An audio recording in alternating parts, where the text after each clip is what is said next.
The first story is the most famous one. This story is about Martin Luther. Luther was a priest and a monk living in Germany. Luther had worked for the church, he had lived in the church, he devoted his whole life to serving the church, to serving God and other believers. But for a long time, Luther had been very unhappy with the direction that the church had been taking. There was one question in particular that really troubled Luther, and he asked that question over and over again for his whole life. That question was, why? Why? In the church, why do we do the things that we do? Why do we believe the things that we do? Where does it all come from? And how do we actually know that the things we believe are really right and true? One thing that really troubled Luther was a new practice that the church had started of selling indulgences to raise money. Basically, the church had said that if you wanted God's forgiveness, you had to do something to earn that forgiveness. And that could include paying money to buy God's forgiveness using these certificates or indulgences. But Luther wondered, was that right? Was it right to sell forgiveness? Wasn't forgiveness and salvation God's free gift of grace to all of us through Jesus? When Luther asked why the church was doing this, he got two answers to his why question. The first was, because that's the way we've always done it. That's our tradition. The second answer was even worse. Why do we believe and do the things we do? Because the Pope and the church leaders told us so. Luther wasn't happy with either of those answers. Instead, Luther argued that the things we do and believe in the church should be based on our educated and logical interpretation of the Bible. It should be based on the gospel of Jesus Christ. Luther knew that Jesus and the Bible were far more important than church traditions, even far more important than the authority of church leaders. So when Luther was 33 years old, he wrote up a long list of 95 theses. 95 questions and concerns about the practices that were going on in the church.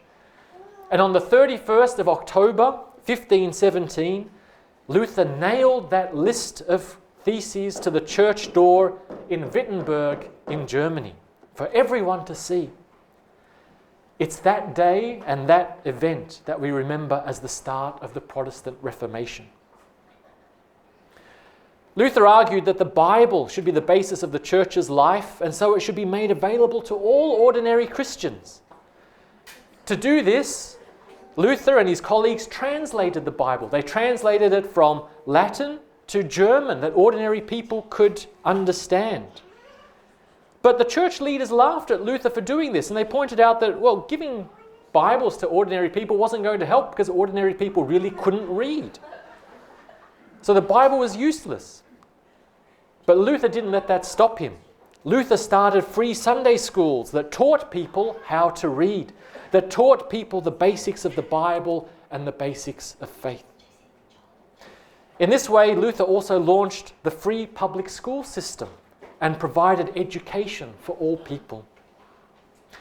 Sadly, Luther's reforms and his criticisms of the church didn't make him very popular. Luther was criticized, attacked, and imprisoned, and put on trial. At his trial, the church leaders demanded that he recant, that he tell the whole world that his ideas were wrong. But Luther refused.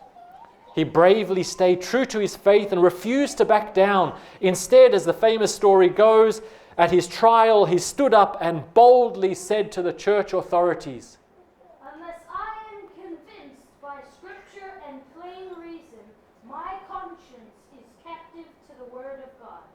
I cannot and will not recant anything. Here I stand. I cannot do otherwise. God help me. Amen." Amen. A faith based on Scripture logic, and Jesus Christ, for Luther, that was the only way to live a life of faith. That was the only way to follow God. And thankfully, Luther's ideas and reforms quickly spread not just through all Germany, but all through the world. But one of the sad things about the Reformation period is that it quickly became very violent. Princes and kings got involved. Some supported the Catholic Church, some supported Luther's church. And they started regularly attacking and even killing each other.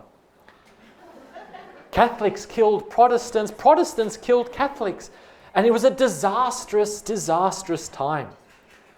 Finally, these warring groups came to an agreement where they said that the prince or king of a region would be the one to decide what the religion of all the people there should be.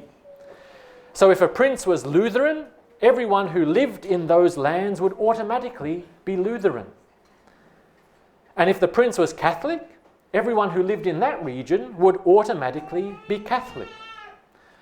But many people weren't too happy with that solution.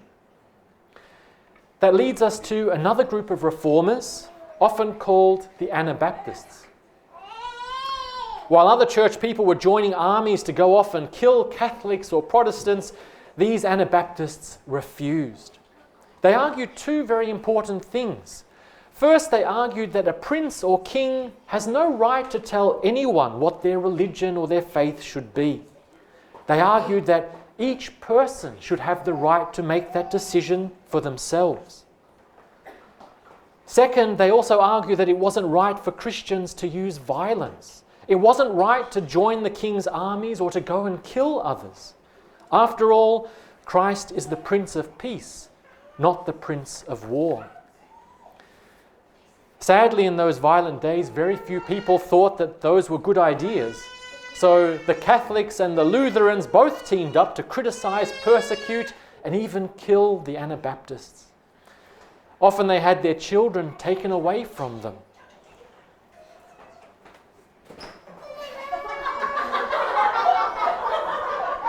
And because the Anabaptists refused to fight back, they were killed in their thousands. They were tortured to death, burnt alive, and drowned.